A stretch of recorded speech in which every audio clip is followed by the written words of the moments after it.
Thousands of years ago, when friends gathered for a meal, one man took a basin and a towel and washed his friend's feet.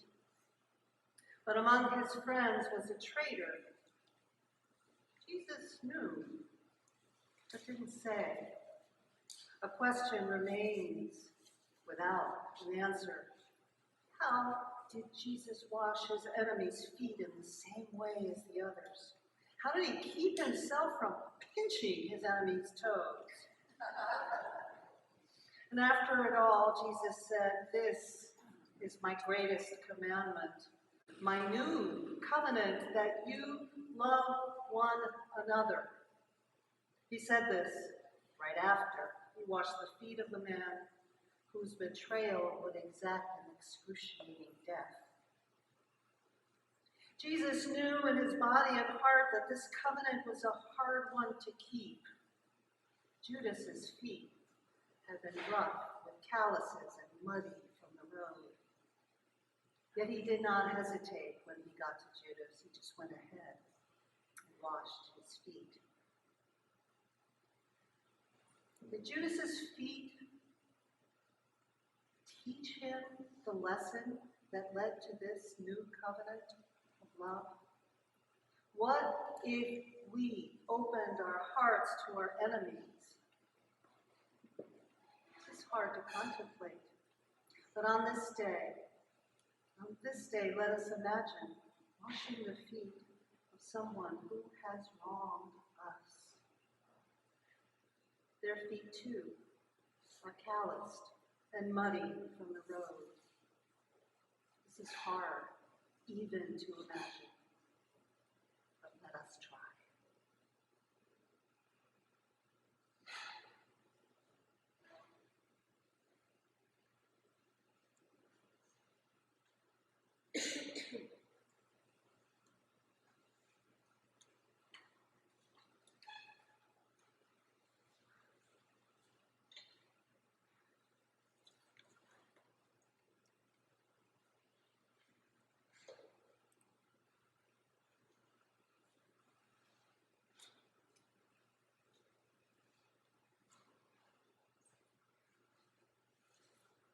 This is a piece by a Norwegian composer called Hanna Sabbathwood, and it's called Drops of Christ's Blood.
On the morning of my mother's death, 26 years ago, I was with her in her state hospital room. I was holding her hands and singing to her. She was, as I've shared with many of you, a very dedicated and talented pianist. And as I was growing up, she had encouraged me to sing as she played the beautiful songs of Robert Schumann, the kindred singer, songs of childhood. Long after she had stopped speaking or stopped walking, she had early onset Alzheimer's, I would see her fingers on the covers as though she were still silently playing that piano. In this moment, her face was turned to me, but it had been years since she had recognized who I was, and even longer since she had been able to speak. But in those beautiful and tender moments, she passed away. And it was as though when her suffering was eased or ended, all of who she was came back. Her features that had been, distorted by the illness were rearranged in that beautiful face I had admired and loved for so long. The nurses at the state hospital, all the staff, were so loving and caring. They took such beautiful care of her and of us, and they left me plenty of time to be with her, to prepare her. I put flowers in her hands and said my last goodbyes before the folks from the funeral home came, and they were also very respectful. It had been a long few days, and you can imagine I was kind of like Hobby, lying on the floor, pretty bedraggled and pretty tired, and full of grief, but also peaceful. Mike and I went for a ride. I knew I wouldn't be able to go to sleep, and we drove around Amish country, and it was a Friday. And around 1:30 that afternoon, funeral folks had told me, we will do the cremation on Monday. What am I going to do, argue? I thank you very much. But about 1:30 this afternoon, I experienced a very odd sensation. It was as though someone were laying gently a mantle on my shoulders. And I just thought, well, that's very odd. And nothing further. The weekend went by, and on Monday morning, I received a call from the funeral home, and they said, we were able to do the cremation earlier. We did it at 1:30 on Friday. And in that moment, I had, kind of shiver, and I didn't know what to think, and I thought, well, this was my mother's spirit saying a final goodbye and passing along this loving mantle to me. I still wear her scarves to this day. Was my spirit seeking hers?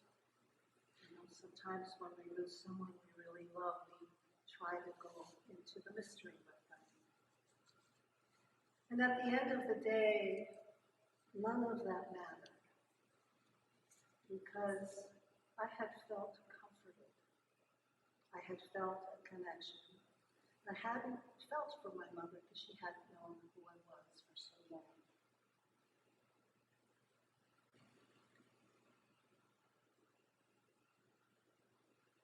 The resurrection of Jesus of Nazareth, the story tells us, occurred on the third day after what was known to be the most painful and cruel punishment the Roman Empire knew how to exact, with the most humiliation, with the most dehumanizing they could imagine. Over the years, the Romans, executed, crucified hundreds of thousands of people, and it was part of keeping people in line through state-sanctioned violence. But stories of crucifixion are common. Stories of resurrection are common too. So as I shared with you earlier this morning, I'm going to invite you to just, again for a moment, forget everything you know or don't know or don't believe, or everything you've ever rolled your eyes about in this story. And imagine living in a world where the human and the divine are really indistinguishable. Where gods and goddesses routinely come into the human world disguised or not disguised for nefarious purposes. Jupiter was famous for impregnating young women without their consent. Some with, benign, maybe just trickery or just to have fun. Who knows what the divine beings do? Angels being among them. All the angels in this sanctuary. Why are they here? I'm just kidding. But in this same world where the divine interjects and interweaves between lives of humanity, human beings also interweave with the divine and become divine. The Roman Senate, which had become, by the time of empire, had become a kind of useless body, but they routinely declared every empire to be divine. And if you didn't celebrate the emperor's birthday, you paid for it. Death and resurrection are part of the communal story told often in the ancient Mediterranean. So I want to share one of my favorites. It is one of the most beautiful love stories I've ever heard, and this is the story of Philemon and Baucis. You may be familiar with it. They were an elderly couple at the time of these events, and they lived in a place called Phrygia, which is a part of what is modern-day Turkey. And they were poor.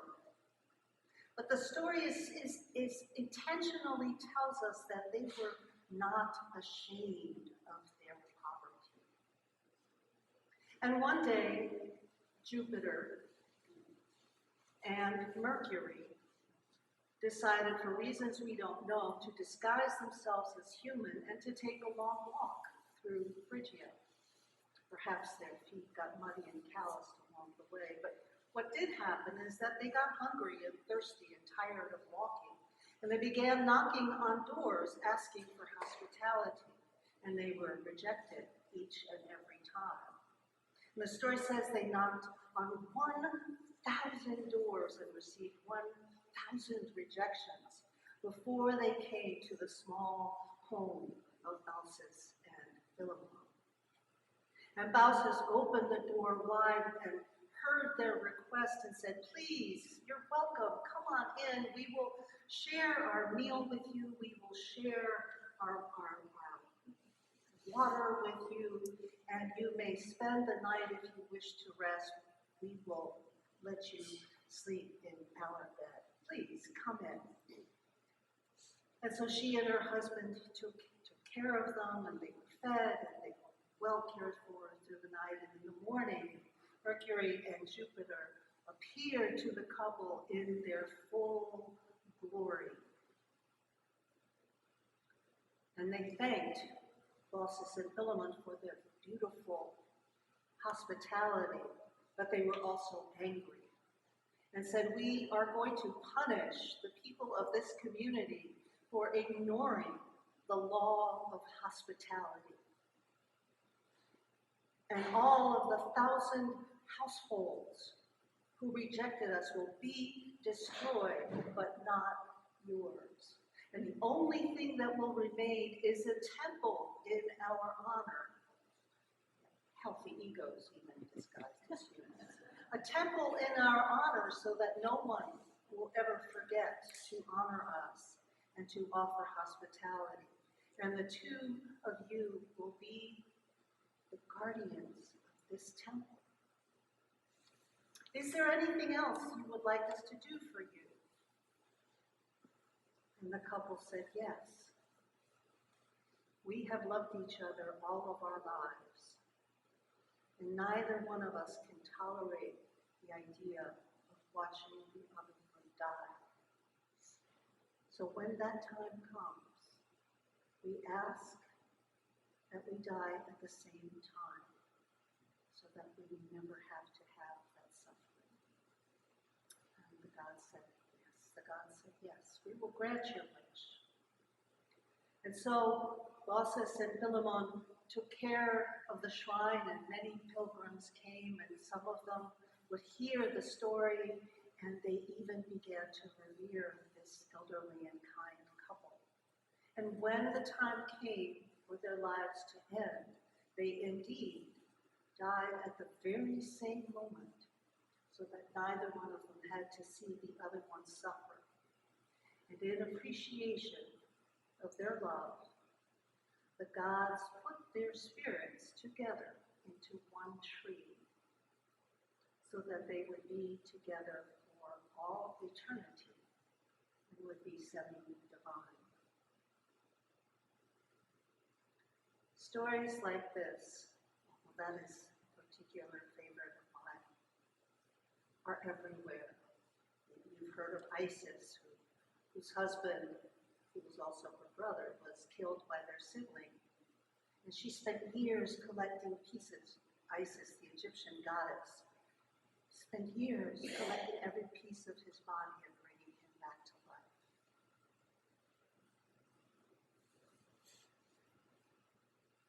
The resurrection of Jesus, the story of the resurrection of Jesus, comes into the ancient Mediterranean, along with these many, many other stories. If each of those things literally happen, are they simply stories? Are they made up? I don't know that it matters, to be honest. But I do know that it is cruelty to exclude those who do not hold my beliefs, or to be excluded by those who hold different beliefs than I do. The stories, just like my mother's touch, which I may have imagined, or may have been her, it doesn't matter. It doesn't matter what it is, literally or not. What matters is what it teaches us. In the 200 years, roughly, after the crucifixion, there was no such thing as Christianity. There wasn't even any such thing as a united Christian Jesus-following movement. There were hundreds of little clubs and associations and house churches and people who gathered together to generally follow the teachings that they had heard passed down, but there was no orthodoxy, there was no particular set of rituals that had to be followed. Nor was there any writing, because honestly, very few people knew how to read and write. So people would gather, and the one thing they would always share was a meal. And they would share this meal, and they would talk, and they would find meaning, and they would tell each other stories. And in their eating and being together and sharing community, the other thing these groups had in common was that to one extent or another, they resisted the power of the Roman Empire. If you wanted to belong to one of these groups, you couldn't be a soldier. You couldn't wreak violence. One of the ways they resisted was with their joy and their love. He didn't resist with armed aggression. He resisted the way we're told Jesus did, by washing the feet of the people with him. What you believe or don't believe was never part of any of these traditions until very recently. Like our own Unitarian Universalism, it's what you do and how you behave that matters. The gods rewarded Philemon and Baucis not for what they believed, but for what they did. to honor the law of hospitality. Jesus of Nazareth was executed not for what he believed, but for what he did, to embody resistance to empire. Catching my drift? So when I say to you, it doesn't, unless you have some particularly bizarre and cruel set of beliefs, it doesn't matter to me what you believe. What matters to me, as a great poet once said, is whether or not you're willing to get up in the middle of the night to help the children who are crying. If you're willing to share a meal with someone who's hungry. The resurrection story of Jesus of Nazareth gave comfort to mostly enslaved people, dispossessed, marginalized people who were the primary victims of oppression during the empire. It gave them comfort in time of huge trauma because the Romans did invade Jerusalem and did destroy it, killing tens if not hundreds of thousands of people. It brought comfort and an invitement to joy. And I do the same today. Amen, my beloveds. Ashe. Blessed.